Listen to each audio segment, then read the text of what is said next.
Welcome back to more Castlevania Harmony of Dissonance. Last time we started the game, and, well, we made some pretty good progress. We, killed a few bosses, got the ability to slide around and double jump. And then we went through a strange rainbow-colored gate, and, oh, now we're here. In what appears to be the basement of the castle. Just get right on with it, then. But we're in the Luminous Caves right now, Luminous Cavern. Whatever it's called, I don't quite remember.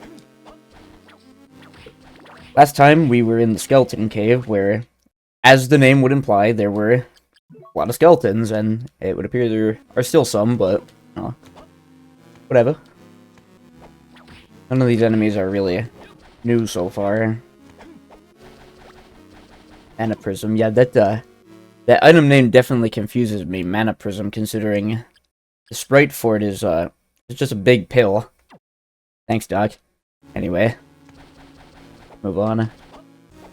Got some more furniture as well. Cannot wait until that room is fully furnished. It's gonna look so fucking badass.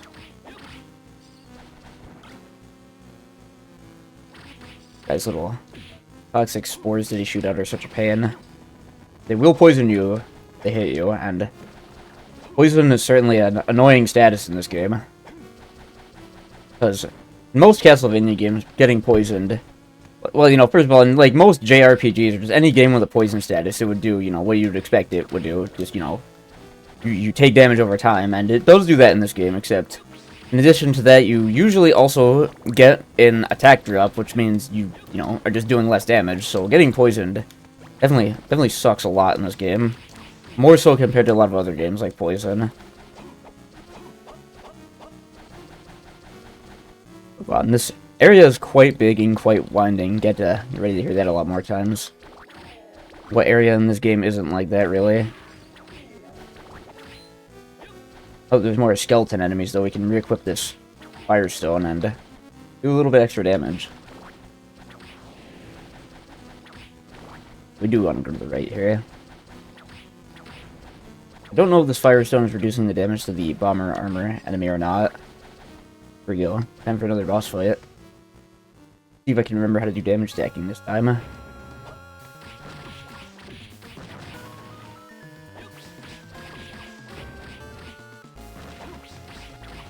Nah, I still don't remember how to do it, but even this is a pretty effective method of dealing damage.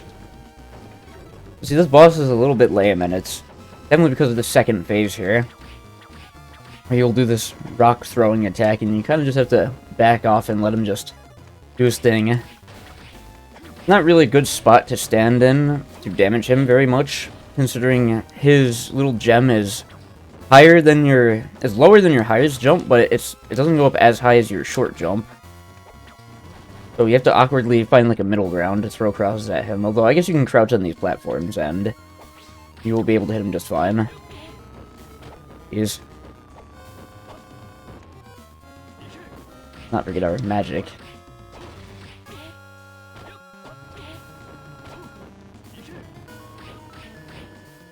There we go.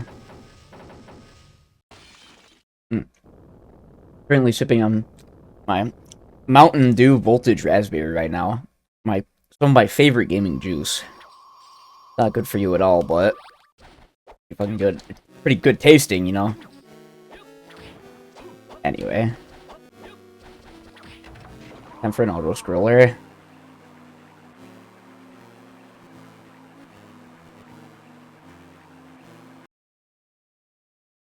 Excuse the abrupt jump cut, but the recording got interrupted, so, now it's a different day, and I'm resuming the recording, so, and in between recordings, I adjusted the mic settings a little bit, so, if I'm suddenly a lot louder, and that scared the shit out of you, then I'm sorry about that. Anyway, auto-scrollers, yeah, they fucking suck, they're really boring. I guess this one is kinda neat, because you're floating up in this column, except it's a whole, getting flooded with blood, and this platform is floating you up. You can kind of jump past a lot of it here by just jumping up these platforms near the end, although you can see we're at the top, but we're still not actually allowed to move on until the platform finishes chasing us up here. Right, there we go. Boy, sure I'm glad I'm not that guy. Anyway, moving on. These slimes are a bit of a pain just because they poison you on a hit. But pretty weak otherwise, and just go down really quick, so not that big of a deal.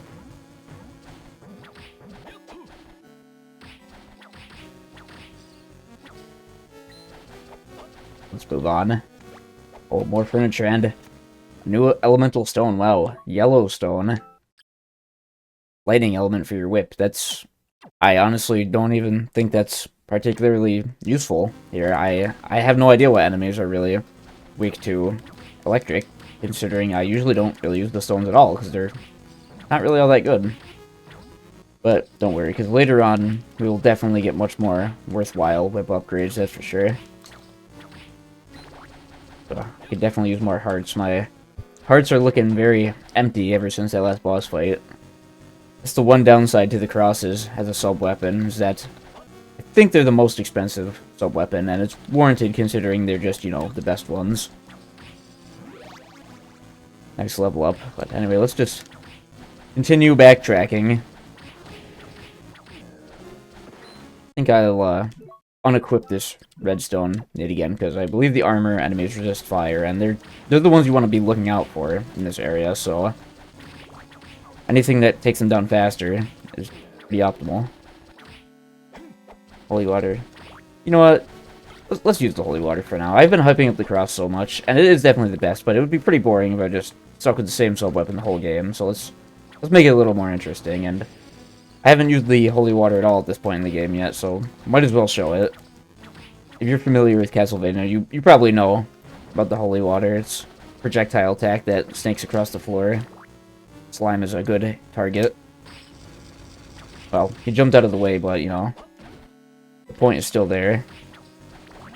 Got clipped by that slime there. I thought they poisoned you, but I guess not.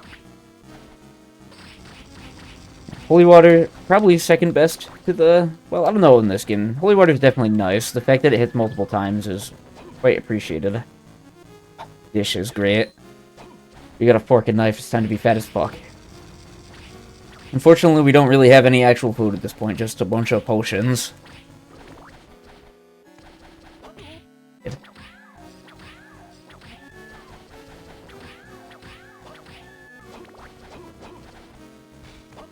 I forgot just how large this area was. This luminous cavern area is, like, when I was first playing this game, I was stuck in here for so goddamn long. You don't even understand. It took me so long to figure out how to get out of here. I was just backtracking between here and the skeleton cave, and oh, pushed this box the wrong way. It's stuck against the wall now. Damn it. Now, I was stuck down here for so long when I first played here because I just did not know which way to go. As you can see, this button only remains pressed when something's actually on top of it, so that will be what we need the crate for. But first, another shop. See what he's got. And it's, well, it's pretty much the exact same stuff that was in the previous shop.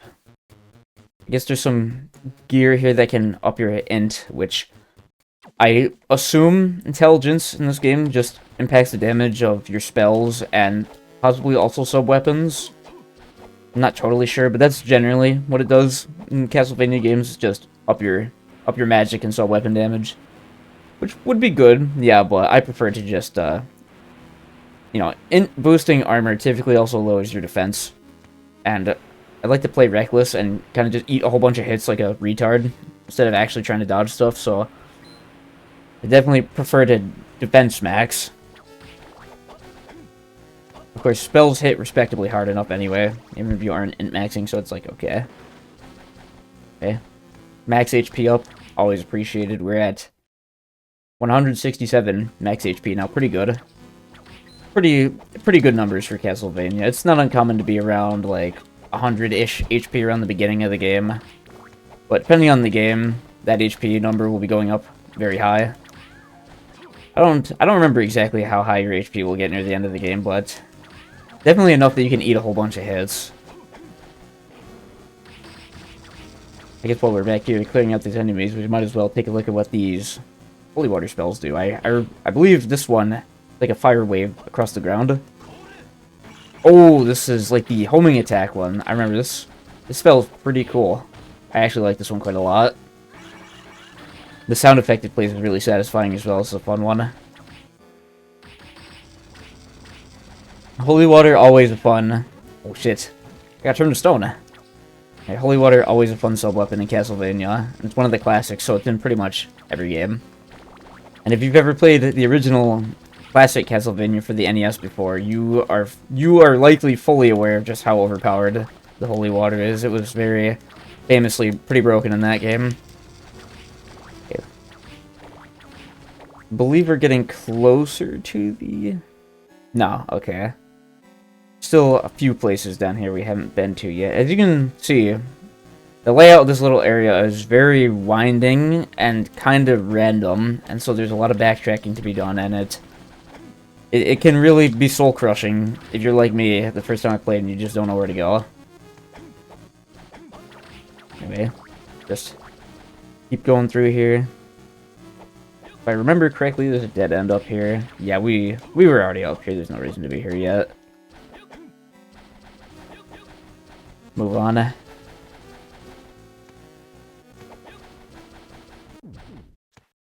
Might as well just make a quick heal, but I don't think we need to save right now. Try that fire spell. Wow. Underwhelming. So, I think let's just stick to the ice book for now. That did not seem very good at all, but you know what? Now we'll give it another try. Maybe it's just not good on that particular enemy. Hopefully there should be a better target who actually sticks to the ground to use this on. There's another cross. We won't use that for now. Let's try it out. Kind of cool. The damage is okay. And it bounces around a lot, but that MP cost is brutal, so... Thanks, let's just stick to that ice spell. Yeah, as I mentioned in the previous episode, there's a unique spell for every single... There's a unique spell for every combination of sub-weapons and magic books in the game. So there's 6 sub-weapons and 5 magic books, so this should be a total of like 30 spells, I think. I'm not good at math, so yell at me if I'm wrong. In fact, that would be really bad if I'm wrong. That's like, you know, basic addition. Multiplication, I don't fucking know. Anyway.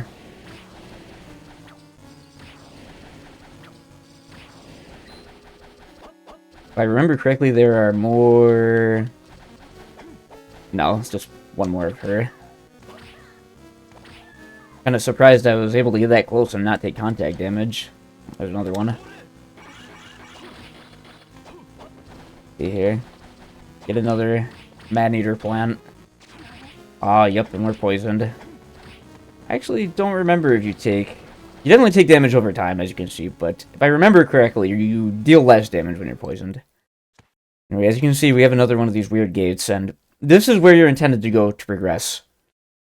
The intended path of progression is you go left to the skeleton cave, get the double jump, and then that way you can get up into this little gate room to move on. And I was stuck down here for literally like 4 hours the first time I played because every room looks so similar, and I don't remember how long it took me to actually get the double jump, so I was just wandering in circles over and over again. It was torture, but we are actually going to not go this way yet, because as you can see on the map again, with that map we bought earlier, you can see there's a grayed out section of the map.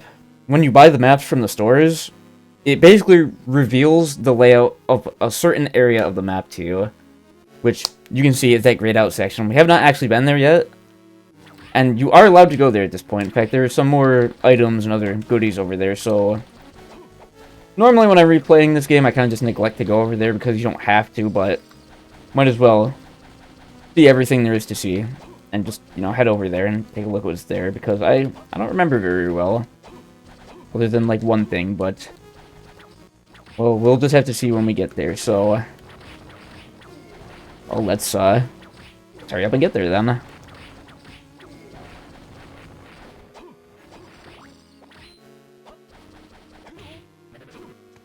Oh, damn, yeah. This is what happens when you get cursed. As you can see, you start moving way more slowly. And worst of all, you can no longer press L and R to dash. So Curse is really, really bad to get in this game because you get slowed way down, and a lot of the a lot of the gameplay of this game is utilizing your dashes and other abilities to, dodge out of the way of enemy attacks, fly under stuff, all that good stuff. I guess you at least keep your dive kick, but well, it's, as you can see, as you saw earlier, the angle on it is much worse. It's not nearly as good. Anyway, let's keep on heading back to that area I was talking about.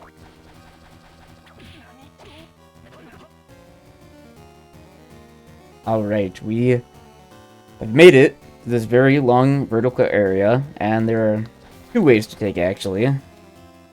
One of these ways, there's this neat little elevator here, and if you press up, you can go up the elevator. Kinda neat, although it's not all that fast considering every time the elevator stops, you have to press up or down again to keep going. So it's kind of faster to just, if you're trying to descend from here, it's kind of faster to just go to the left here, hold down, and just mash B. Anyway, as you can see, there is a glowing thing here, and, well, it's a locked door. It's a Harmony of Dissonance moment. Now, when does that door unlock, you may ask? Well, your guess is as good as mine.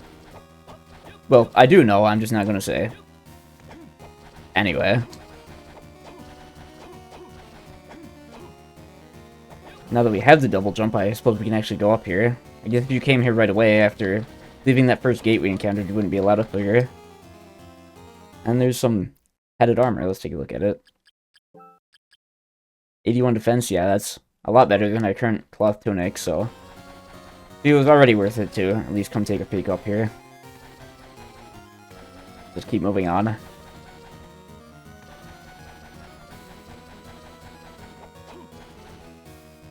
There's a very strange little grate in the floor here, and this will be relevant later. Let's just say that.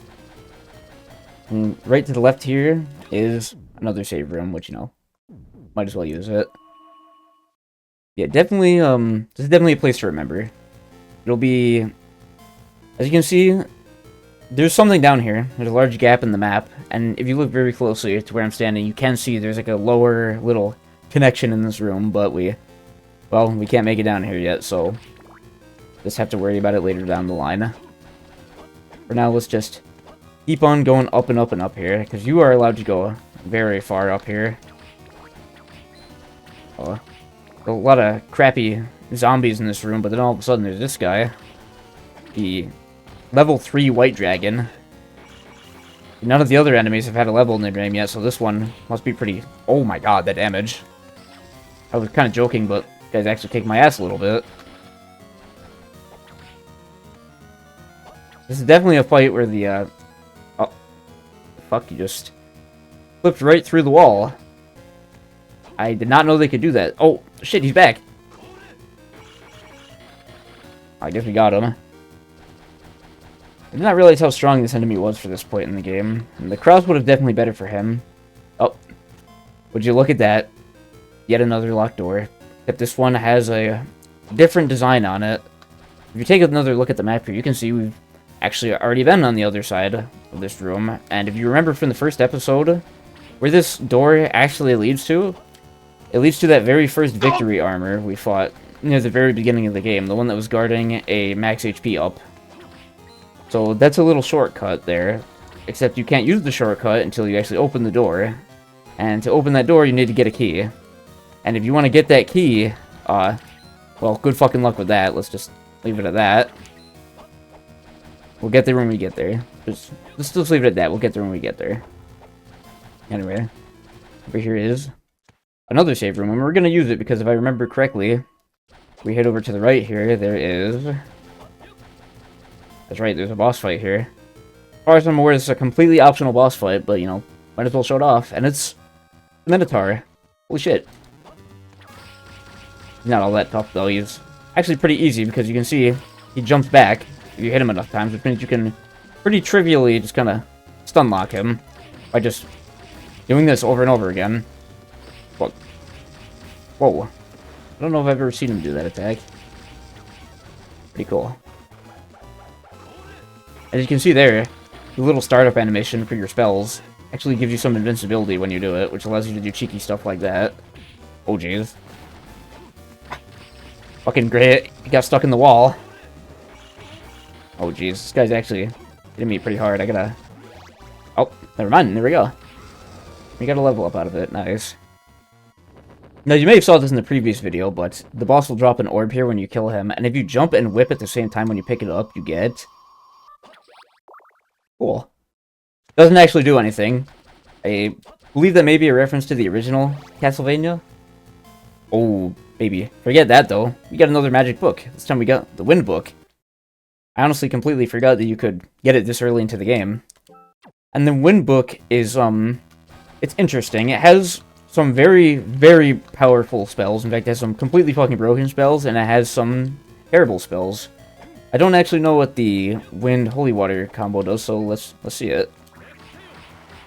Oh, that's Hydro Storm. That's like a recurring attack in the Castlevania series. If you've played Symphony of the Night or Rondo of Blood, you've definitely seen Richter use that before.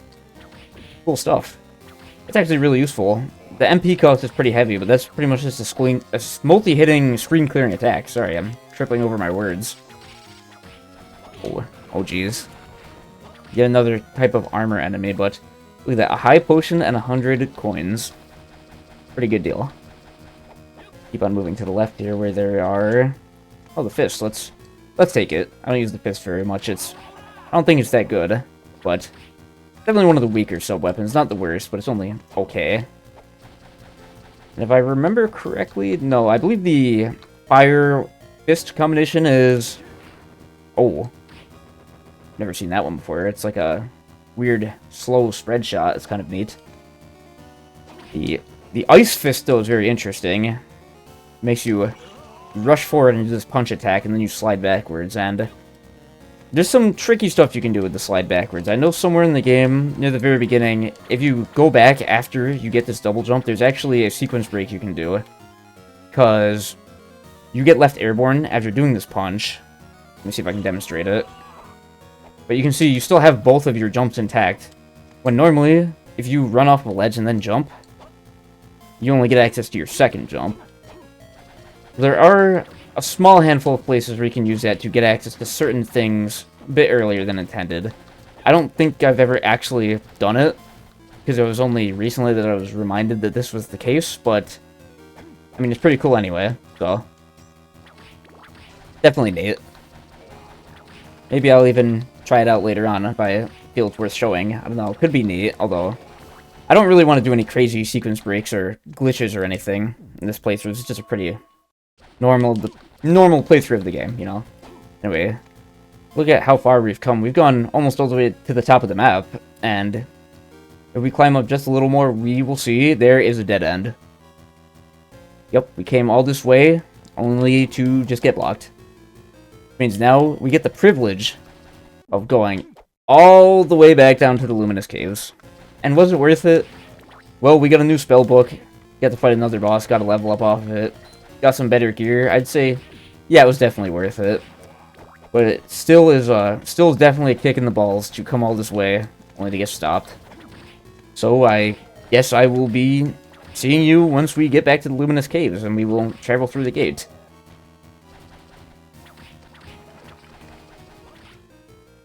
But yeah, on the way back down to the Luminous Caves, I completely forgot to show.